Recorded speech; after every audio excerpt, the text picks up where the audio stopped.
All right, so we're gonna break down the 2024 spring showcase, and what we saw, what we liked, what we didn't like. And I think the old man and I disagree on what we saw from the game, and what we expected from the game. Uh, we were just talking offline about what our expectations were. I think on my end, I don't come in looking at this game and expecting to see a full blown kind of helmet on helmet guys going full speed. I'm coming in expecting to see. I'm getting a little echo on your end a little bit, but I don't come in expecting to see like a full blown pass crashing and things of that nature. I really was evaluating the pass catching, the running ability, guys crashing inside the tackles and stuff like that to see how those guys react. Skill positions, really, not so much. Did we score 30 points or the stats and so much? But I know that you view in a different direction. Well, I'm not. Again, I'm not a big fan of the showcases. I used to look forward to some years ago when they actually had a full-type game scrimmage. They did have some, restricted jerseys on quarterbacks, but people went after each other. I mean, legitimately, people were going after each other to make a statement that they wanted to be a starter on the football team. I don't think they're even allowed to hit that much physically. It was more stand guys up. And I get that because the players now are in a different space business-wise than they used to be. You're not going to see a safety blast a wide receiver to shake the ball loose. I mean, they're pretty much told now not to do shit like that because you don't want the team or the individual to sustain injuries. It's not the purpose of this thing. The purpose to me, KB, is more of a marketing thing. It's a marketing issue to get the fans back into the game, to start selling tickets, start selling these new seats, and so on. And so I think that's what it is. And how many takeaways did I have from it? Not many. It just seemed like the one takeaway that it did have was it seems like the quarterback, DJU, was under more pressure than I suspected he would be. And that kind of concerned me a little bit of where this offensive line is going to be come the fall. I don't think, and I didn't think it was last year, even though we were 13-0, an elite offensive line. So, for running backs, which our running back room is full of elite athletes, and for our quarterback, who is a very good quarterback, to do what they need to do, they have to be able to depend on that offensive line. And I hope that I'm proven wrong. I really hope that I'm proven wrong. Yeah. No, and like you said, we see it in different ways. And the biggest way is that the reason you don't go full 11 on 11, 60-minute games is one, you don't want to give away. This offense. You're not giving away anything in this. You're not giving anything away. Well, because of this format. Saturday. Because of this format. Because of this exact format. It was a glorified practice. I mean, it's a public practice, and you're not. And the reason why they don't do a full scrimmage against another team or against themselves is that you don't want to give away parts of your playbook. You don't want to get guys hurt, like you said, even though you saw guys go off, which is disappointing. You don't want guys to get hurt, especially with a lower effort type of, a less scrimmage heavy type of practice like this. But like you are right in that it is for marketing. It is to get fans excited about this, bring them into the spring season and get them excited about the new additions to the team and the team as a whole, to buy tickets, to sell premium seats and things of that nature. But I do think, unlike you, I do believe that you can take away things from this game. And there was a couple of different things that I did take away from the game. Some of the things I was just sharing on the screen is that, I think we took away who our number one receiver is going to be. Malik Benson is, the guy he brought in from Bama, and he's expected to try to replace Keon Coleman. He stated that Keon Coleman's the reason why he kind of came to Florida State, because of the way they used him. And I think it was clear from the one or two plays that he flashed in the kind of that back shoulder sideline throw from DJ, probably the best throw of the day, or pitch and catch of the day, is that he can make those types of plays. And what was flashed at Alabama in a couple of attempts that he was he was able to make there in the limited time he got there, that he can be the guy. Now he went off, and we don't know how serious that injury is because, as you always say, Mike Norvell doesn't tell us what these injuries mean. So that's concerning. Outside of him, though, in the receiver room, I wasn't very impressed. And that's the thing that we can also get away from these types of scrimmages, from the skill position especially, is that, there was a lot of drop balls. And all spring we've been hearing is that drops have been a consistent. Who were you disappointed in most in the wide receiver room in that game? Just the guys that have been here the longest. Kentron. Williamson. Yeah. In that early on, they dropped some balls, especially Kentron. And these are things that guys shouldn't be doing in their third or fourth year in the program, right? Like the consistency. I don't care if it's a practice or it's a real game. And you can say, well, some guys aren't practice players. They're real-time players. And I know, Kentron's made some big plays, but this is his year to show. This is his biggest opportunity at Florida State to really be a star, to really have that role in this team. But I'm telling you, if you can't catch the ball, you're not going to be on the field. Like, we are at the level at Florida State now where if you cannot consistently catch the ball, you will not see the field. And I'm close to saying that if you can't catch the ball in practice, they may just go out and try to replace you, because of how the portal works now. And so, I think it has to be concerning for Mike Norvell of how many drop balls there were. And it's not due to, well, DJ's on the same wavelength. It wasn't like the ball was going left and they were going right. Some of these were like in their ball range zone. They just we don't have the rhythm down yet, and the timing. These guys, it's the same coaches talk. I get it, you know. But when a ball hits a guy in range where he should catch it, exactly. No ball is. Very few footballs are always going to be perfect. They're going to be contested plays. The balls are going to be out in front a little bit. They're going to be behind you. They may be a little high. They may be a little low.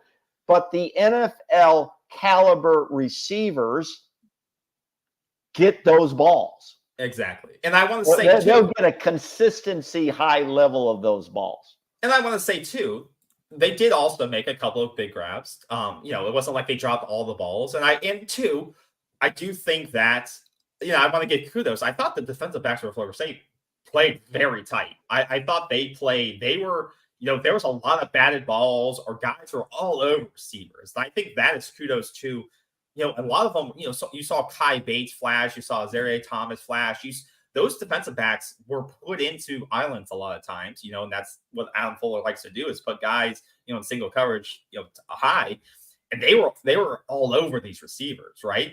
And that's what you expect. We expect this DB room to be, once again, highly talented and highly competitive and one of the best in the country. And that's also what I took away is that in these kind of one-on-one situations, they weren't giving these receivers any time to breathe.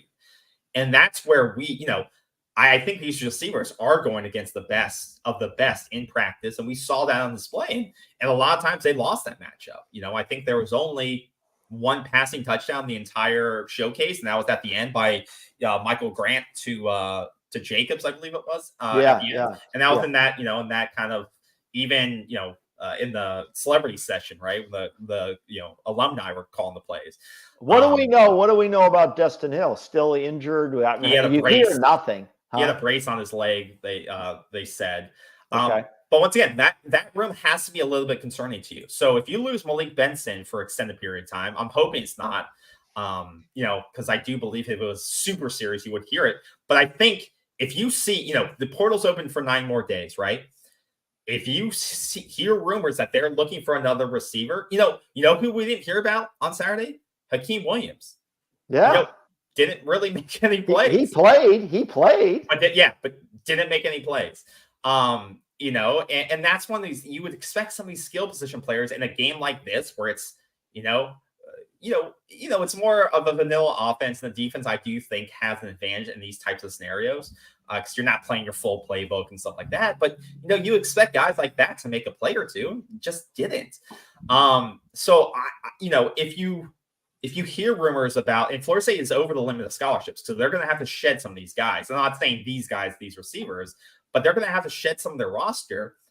But are they also going to go out there and look for that more veteran receiver that they didn't go after the first time around? Do they need to get, and I don't think there's going to be many available anymore because, we're in the second spring period or the second transfer portal period. Where there's a lot less kind of veteran talent or star talent available. Well, a lot of the teams are coming out of their spring showcases, so to speak. So, I don't know. I saw earlier, if I can find it here, that the exit door at Florida State has opened, and it's from. It looks like the son of former FSU great William Floyd, great fullback, is leaving, and that's Judge Jaden. Was he a walk-on? I'm not sure. He's not a what you would say a high impact player for Florida State, but it looks like he's decided to enter the transfer portal. He'll have 2 years of eligibility remaining. I believe he's a defensive back. Yeah, that's correct. And you should expect, more guys like that. Well, he's a legacy player. Yeah. Florida State has a number of legacy players that will never see the field. Yeah, okay? Absolutely. That's how that works. Absolutely. And the advice for Jaden is to go find a home at the appropriate level where you can play ball. Okay. Absolutely. And we wish him the best of luck, but that's a lot of legacy players just don't see the field. Absolutely. And and this is the time, like you said, there's going to be a lot of these guys who will now more understand where they Peter Warwick, the great Peter Warwick's son is a defensive back on this team as well. Now, he's not leaving. He hasn't announced he's leaving, but some of these kids, if they really want to play, they're not going to play on this football team. And the best mentoring, and I believe Florida State, Coach Norvell and staff, is giving them good mentoring, that the dream won't be realized here. And really, there's other places you can go to showcase who you are. Absolutely. So with that, and you may see some of that in the, and that could be, a couple of these receivers, you have a ton of receivers, and not all of them are going to start. And could you see some attrition there? We talked about a little bit last week or earlier this week, running backs. Could you see one of those running backs go in the portal? Because I think, Roydell Williams, showed you some of that ability with what he did. We talked about some of the negatives with receivers, but Roydell Williams, I think, showed you some of his ability of what he can do during the spring game and his ability to jump the hole and make big plays. So I think he solidified himself as, your 1A, 1B running back in the replacement of Trey Benson. And I was impressed with him. Now, does that, Cam Davis going to play, but he's going to want to compete for time. Do you redshirt a Cam Davis? Do you redshirt him? I don't think a guy like that in today's day and era of college football, he's one of those special talents, right? Now Florida State's starting to recruit this type of players, those caliber players that You've got to get him involved. Exactly. You've got to get him involved if you want to keep him. Exactly. Because he's a high impact player, I believe. Right? He can day one make plays for you, right? And those guys, they don't want to sit on the bench because they feel like they have the ability to play. And two, sometimes you can't afford to sit them. You brought them in to play right away. And so no, and with the portal era, right? These guys can go if they can always redshirt down the road if they get hurt, but you need to utilize guys early because you may not have them in a year, right? You may not have them in 2 years. So if you feel like that guy can make a play for you, use him now. Get him off the bench, and that's where you may see like a guy like Keziah Holmes who may feel like he may not get this is his final year, this is his final run. Does he decide that I need to go somewhere else where I have a guaranteed 20, 30 snaps a game or, at the ball, running the ball, attempts at the ball versus, doing kind of like what, Hill did, and going to some other school. Hill, I think, is still bouncing around where he's going, but do what's his name?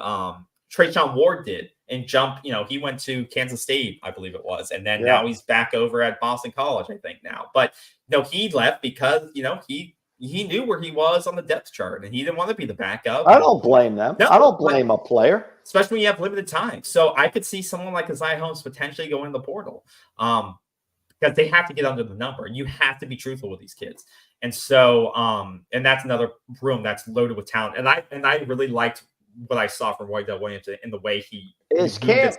Who would you use in short yardage situations, and especially at the goal line? Would you use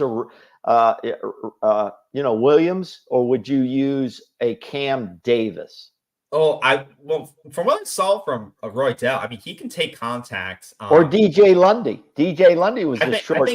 Yeah. Well, the thing with Lundy now is that I think the issue with Lundy is that he's your star linebacker right now, right? So you can't afford just to, last year he was third or fourth. You can't afford to, get Lundy hurt when he's running the ball with his head down, like you could last year. So you can't use a starting linebacker as fluidly. I wouldn't want to use Lundy as a runner, because I can't afford to lose my starting linebacker anymore. So I think you would maybe utilize Cam Davis if you feel like he's ready to do that, and he's not going to fumble the ball as a freshman. You've got to have sure hands. But he's built like that short distance guy, isn't he? I feel like he is. But you have to make sure those hands are good. He hasn't held the football at the college level, so you have to make sure his hands are ready. I would say that, or I think DJ is going to carry the ball a lot. DJU is your short yardage. You couldn't do those things with Jordan Travis. Okay. He was just too small.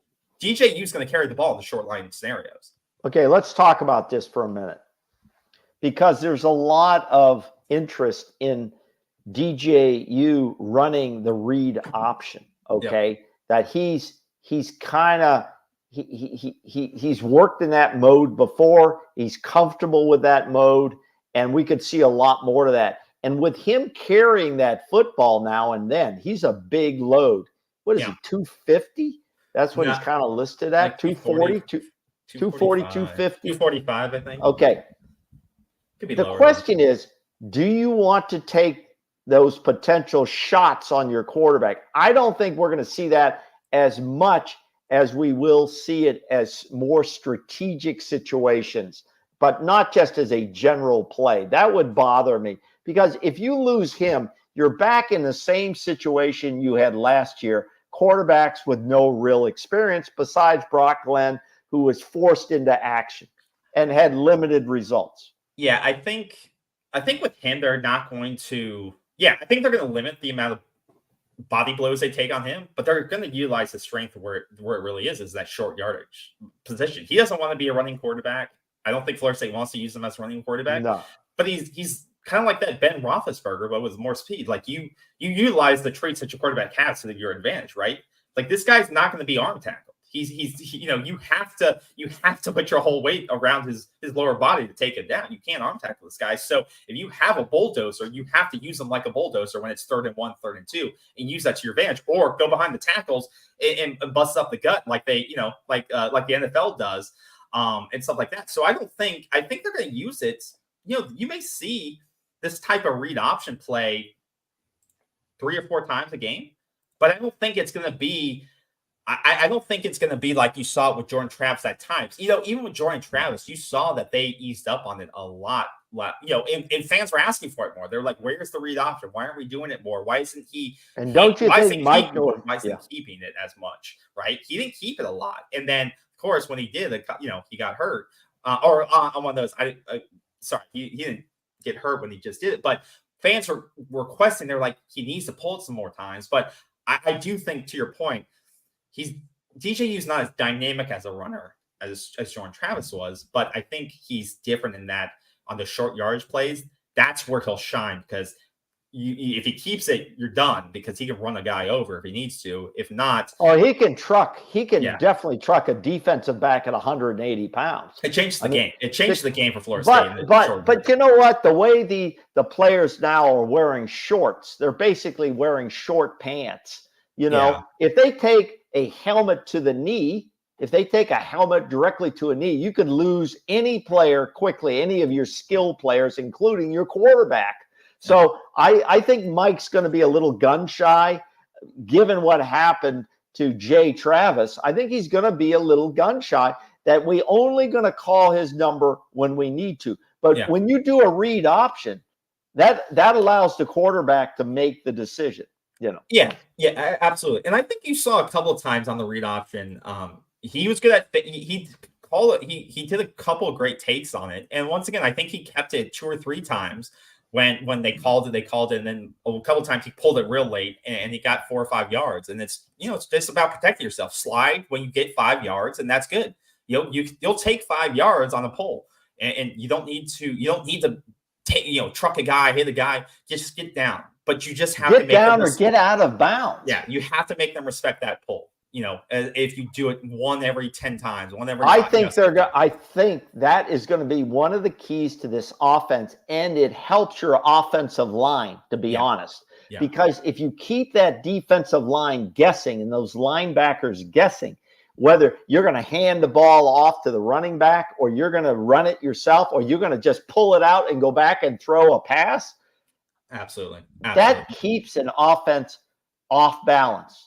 Absolutely. I totally agree with you. And I think DJ will do a good job of doing that because he has the experience of doing that. And I think just it'll take more and more they do it, the rhythm will be there. And I think he'll excel at that. Well, let me tell you what I heard across the channels. Okay. And I'm not going to mention particular channels, but all the channels and the X comments I've seen from, quote, talking heads who do this full time for a business. Okay, they get paid every day to do this. They basically the focus was on DJU for this game. Okay, I think it's immaterial. I don't put a lot into these games or the results that come out of them. Okay, unless you have a really bad day. Yeah. Most of them kind of said he had a satisfactory day. He was good. He used good judgment. He seemed to be decisive in his reads and what he wanted to do with the football. Yeah. Quote, good enough, quote, well done, satisfactory. He's going to be good enough to get the job done, and the read option is important for FSU. I think that's probably about right in terms of the comments, but I didn't expect he was going to go out there and light it up for 400 or 500 yards and 4 or 5 touchdowns. I mean, it's immaterial what he does in this game. It's all important what he does in the fall. Yeah, I agree with you, and I agree with those comments on the summary of those. I think that's what you want to see. You brought DJ in to be smart, to manage the offense, and to lead the team. Essentially, in my eyes, you didn't bring him in to be the best athletic quarterback in the country. If you wanted that, in my opinion, you could have went with Cam Ward, who has kind of the more athletic potential upside. It's going to be one hell of a game. Yeah, that'll be a great DJU game. And Cam, and then DJU and Clemson. It's going to be some very interesting games. KB, let's turn to a few of these comments, see if you have any comment on these.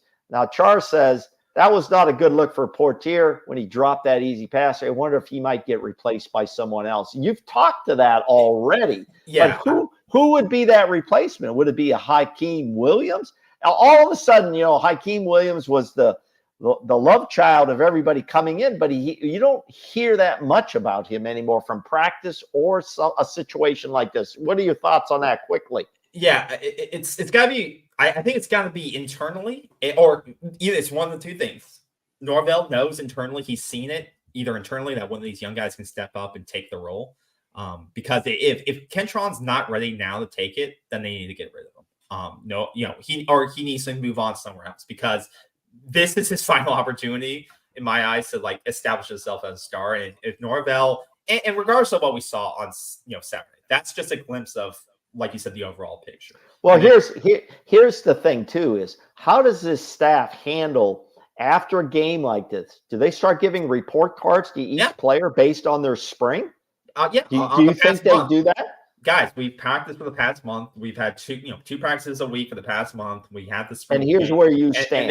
And this is where we see you. This is where we expect you. Okay. This is where you progress, and this is what we need. This is where we see right now. Go if you need to, if you feel like you need to go, or if you want to continue to work. But this is where you currently stand. And some of the objective of the coaching staff doing that is to drive a few kids off the team. Correct? Yeah, you have to. You literally are above the scholarship limit, so you're going to do that because you can't go into the portal without open spaces. Correct? Well, you can, because they have gone over it with it, but by the fall you have to be under the limit. Okay. Yeah. Interesting. Okay, let's go to the next comment. Jalen Stith, because when he committed to Clemson, this is DJU, out of high school, Clemson's fans thought he would be on par, if not better than Trevor Lawrence. That's true. He was like a 5-star quarterback coming out of high school, correct? Yeah. Yeah, he was a 5-star guy. He was nationally sought after by many schools. Yeah, he was a 24/7 has a 4-star, as a 5-star. I think some sites have him on a 4, but he was a highly recruited recruit. But that's the thing. That's the unfair thing. I mean, Trevor Lawrence was a generational college player. He was like a Jameis Winston. I mean, that comparison is tough. And to be fair, DJ played pretty. He led that in Clemson to win the ACC title. So did he start his first year there, DJU? I can't remember. I mean, but like you were right. I mean, DJ I thought he did. Or maybe he sat 1 year behind Lawrence and then started. Yeah, he was rated the number 10 overall prospect in the country. Okay. So he was highly rated, but that's a lot of pressure to come behind Trevor Lawrence and do it. And he played pretty well. But once again, they brought in the current quarterback there at Clemson, and he was supposed to do what DJ didn't do, and Clemson struggled. Struggled by Clemson standards to go back to the level of national championships. Right. So it's you're chasing the magical dragon of what you had, right? Just like Florida State's been and let's chasing say Jameis Winston's progress of national championships too. You sent me the other night an interview that was conducted with DJU recently. Yeah. And I was very impressed with that interview. And here's what I was impressed by: his maturity. This man is well focused on what he wants to accomplish this year. And he is all in a business type atmosphere. He's very mature. He's like 23 years old. Yep. And he is very focused to accomplish not only team goals, but individual goals. So, and this is what I liked about him, is that we have a mature quarterback that's ready to play ball and give his all. And I think that's going to benefit this football team. Yeah, here's the if you guys want to check it out, he was on Bustin' with the Boys, which is it was a great interview.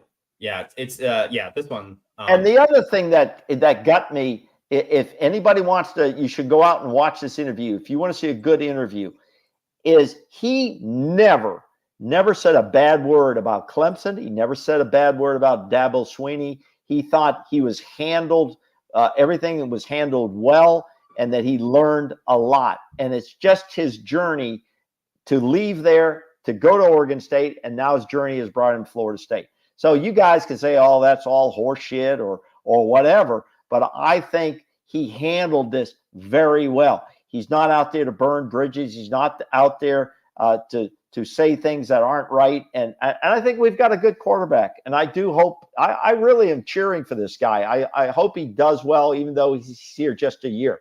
Let's go to another comment. And to that point, that's also, like you said, why they brought him in. They wanted that mature, like you're losing Jordan Travis can be, that could have been, staggering for a lot of teams to lose a guy like that in your locker room. Leadership. Right. A guy that's been through the fires with a team like this, built the team back up, stuff like that. So that's why you want a guy like DJ, a guy that wants to get better, wasn't just chasing an NIL money bag, but wanted to develop into a better player, is mature. So I think it was one of the best interviews I've seen. So I appreciate you sending that to me.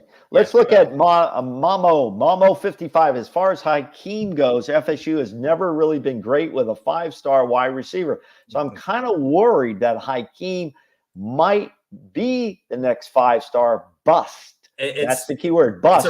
Hope I'm wrong. It's a good point. And this has been a trend with Dugans, is that when's the last time you've seen Florida State have a wide receiver drafted? Like a Peter Warwick. Florida State has struggled with receiver development outside of since the portal opened. No, outside without the portal, I think Dugans probably would have been fired. That's probably true. Honest. It's probably true. Like without the portal, that kind of saved his position, because people were on his ass. People were on his ass 3 or 4 years ago, and then you kind of got rolling a little bit with some of these additions. But some people would argue with you, KB, except for Keon Coleman, that the Johnny Wilson thing is Johnny Wilson was an underperformer. So that you would, Yeah. some people would argue, say he was a developmental case for Dugans. No, and that's true. So, once again, it's this like inconsistency is that, you like you said, you found Johnny Wilson, you kind of, took that diamond in the rough and you did something with it. And you could say, well, Johnny Wilson's inconsistent, but you did, you made him into a good player. You got the best out of him, and he's going to get drafted. He should be drafted. And then Keon Coleman, he was already a good player, but you recruited him. So, and now you're recruiting. Dugans is recruiting pretty well receiver wise. 5-star Hakeem Williams. And you brought in a lot of good guys this past offseason too. Why can't you? Why is this when you brought in a 5-star like Hakeem? Why are we? Why did he make not really an impact last year? Okay, that it's a full room. Got it. This year, let's not overjudge, because this should be the year where it's an open room, right? This should be the year that Hakeem has the ability to step up. So I think, once again, for a lot of rooms, this is one of the most challenging seasons for Mike Norvell. Outside of losing to an FCS school, I think this is the biggest year for him. Outside of that year of kind of when he was, fans were kind of at arms with him because of where we're going to really build back up. But this transition year is so big. You lose so much talent and so many of those leaders. Can he replicate it with so many of his recruits now? So many of the new guys he's brought in. I think this transition year is so big for Mike Norvell to showcase that everything he's built, it's a system now, and that no matter who we lose, we can bring in guys to fit the system, and it just keeps going. And so that's why I'm so excited to see what he's done and what will happen, because these young guys need to step up or they'll just get replaced. So, well, I think it's also very, very important that the Kentron Portier and Darian Williamson, this is it. I mean, if they're not starting and getting a lot of reps, then they shouldn't be on this football team. And they shouldn't be, because this is their last shot. This is their literal last shot. So if they don't feel like they can contribute at Florida State, the coaches need to be real with them and say, you need to go somewhere else, because this is your last shot. And they need to be honest with those kids. And I think they will be. I don't think Mike Norvell and these coaches play games with these guys. I think they are honest. Well, I think it's fair to just be honest in feedback with any employee in any situation. Yeah. Right. This is real life now. I mean, college football is not the old college football where you hang out for 4 or 5 years. There's too much on the line. And I think you were saying it a minute ago. Mike Norvell is now one of the top paid coaches in college football. Mike Norvell is under the spotlight. Mike Norvell is making $10 million plus. Yeah. Okay. He's king of the portal. He is expected. I heard one talking head, a respected talking head who gets a lot of viewership and subscribers. He said, well, with this football team, Mike Norvell is going to win a lot of football games. And I thought, a lot of football games. It's not that is expected. He's going to win a lot of football games. The question is he going to win the right football games? Yeah. Is he going to win the ACC title? Is he going to beat Clemson, Miami, Florida? Is he going to beat these teams and then get a bid for a playoff? If he doesn't accomplish that with this roster, there's going to be questions about what went wrong. So we can blame referees, we can blame injuries, we can do all of this. But solid football teams have ways to solve those problems like we did last year. Yeah. Okay, we did everything right. Mike Norvell made all the right moves, and we didn't get to the promised land. And that's not on Mike Norvell. It's not on Florida State. Yeah. That's on some other politics out there. Yeah. So, but there is a lot of pressure on him, and he has an experienced quarterback. Yeah. That's not going to be the issue, okay? And that's why he needs to decide quickly in these next 9 days. Does he want to match? Does he have the receivers around him? Because we know he has the running backs around him, and I think he has the tight ends. We'll go in that to a second. But are these receivers, Kentron, Darian, are these guys, these former 3-star recruits that haven't really shown us the ability to be on the field, to be starters, to be number ones? are these the guys he wants to put around DJ, or does he need to go out and find the right guys? Because he didn't do that the first portal route. He didn't go out and get a veteran for him. He got Malik Benson, who I think will be a great receiver, but that's it. This is his senior year too. So he showed me on Saturday he can do some things.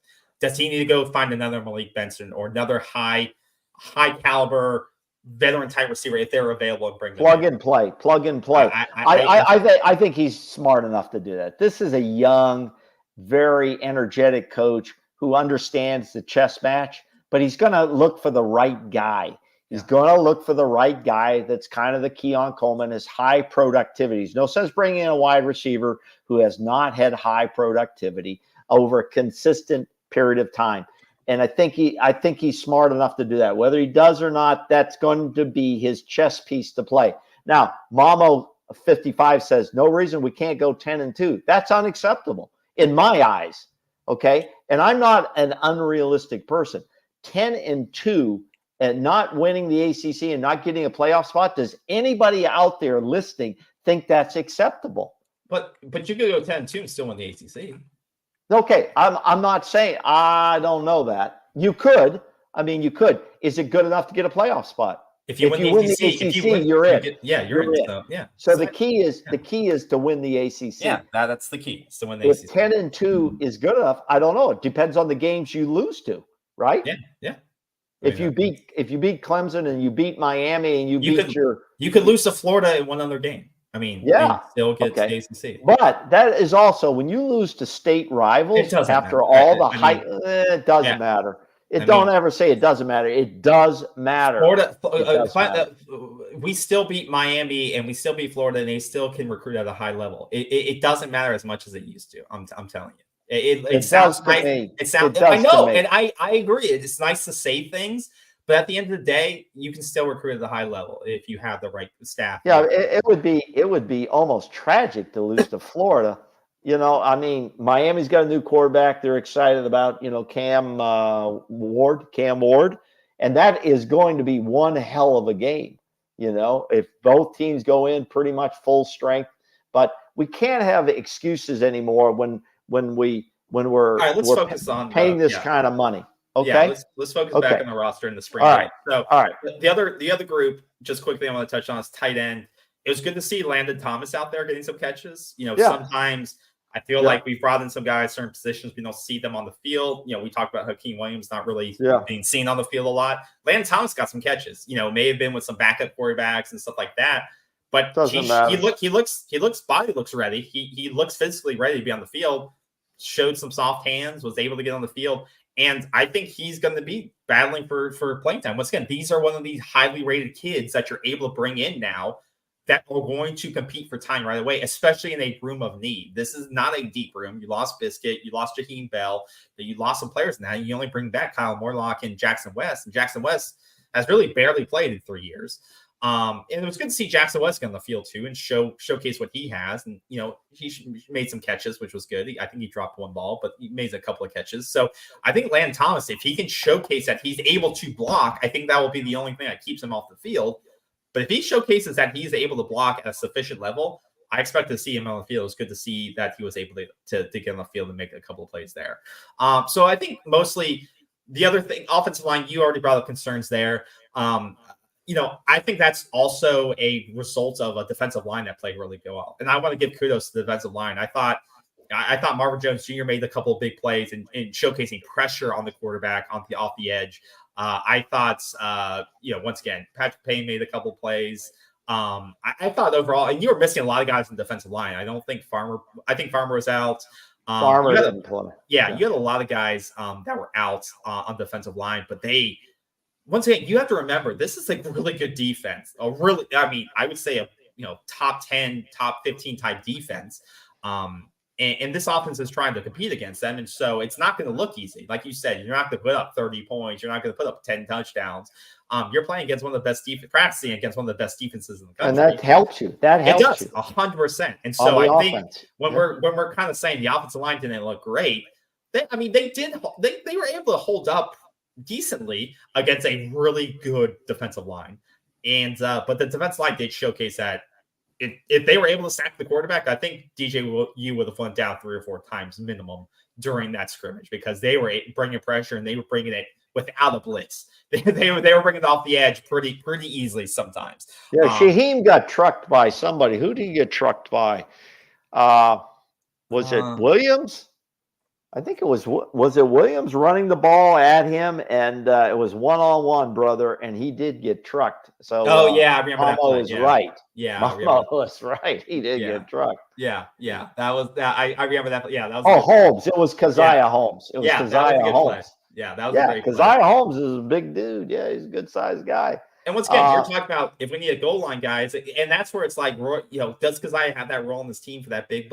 But maybe we can keep Keziah that way. But let me ask you this: do you think Marvin Jones Jr. he doesn't look anything like his old man? Do you think Marvin Jones Jr. is big enough to hold the edge? To hold the edge on run plays. I'm not talking about rushing the quarterback. Is he big? He doesn't look physically that could be a problem. I think teams are going to run at him to try to wear him down because he's more of a pass threat, rush the quarterback threat. He's built like Patrick Payton. I mean, those two will rotate. If you're not concerned about Patrick Payton on the edge, then you shouldn't be concerned about Marvin Jones Jr. I mean, those guys are built the same. Those guys are built almost exactly the same. Yeah. And I think they'll rotate them accordingly. I don't think you can put them both on the edges at the same time. They play the same position. I think the left side. So if they played right and left edge, then it would be concerning to me. Right. That's too much. They're too they're tall and lanky. They're because I don't question their speed and their ability to put pressure on the quarterback. That's not even a question. No, okay. No, but that's going to create real problems for left tackles in the league here. Yeah. Okay. No, the question is, can they hold their own on that edge? I think those two as a tandem on the left side of the edge is going to be great because they'll mirror each other's talent level and just be able to rotate. Which I think will be good. So I don't have immediate concerns about that at all. I think they'll be a good 1-2 punch for each other. But that you did see though, when the offense had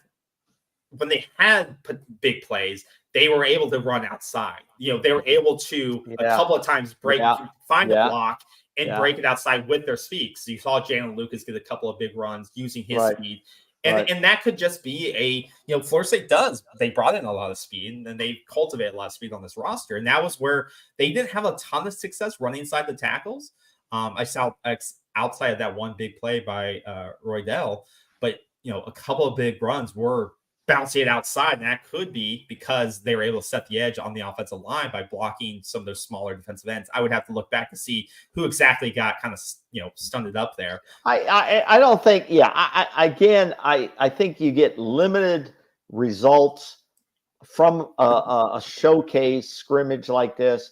I don't take away too many negatives. The drop passes, I think, is probably one of the biggest things you take away. Yeah. Or did your quarterback make bad reads, make bad decisions, and that's a concern? I don't think that's a concern at all. The wide receivers, which we've already talked about, we don't need to talk about anymore. That is the concerning thing, because you could have a good quarterback, but if people downfield can't catch the football, it's going to be a problem. Okay, if you can't run the football if your offensive line isn't opening a few holes, okay, and protecting your quarterback.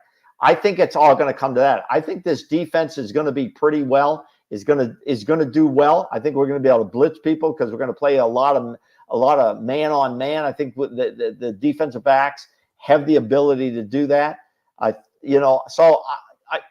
The question is, we're going to win a lot of football games. Are we going to win the right football games and be able to get to the championship steps? And you just touched on my last point. I thought the defensive backs played outstanding. And they were playing a lot of young guys.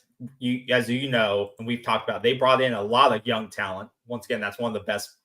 Patrick Surtain recruited very well. You saw Kai Bates play.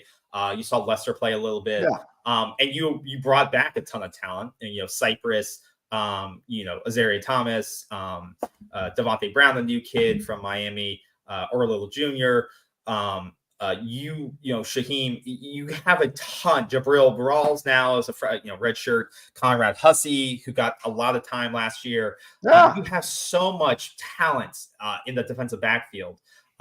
It's crazy. And I just showcased that last play to you. Like Adam Fuller tends to do and likes to do is these one-on-one plays. And guys are making a ton of deflections. And Florida State led last year in deflected passes. And plays like this were, made me happy. Even though we weren't scoring points, these are the plays that Florida State, this is how Florida State's going to win games next year, is dominating defensively, just like they did last year. When they were able to, in the ACC title game, when you were down to your third string quarterback, your defense showed up and shut down Louisville. That's what won the game. This is how you win championships, honestly.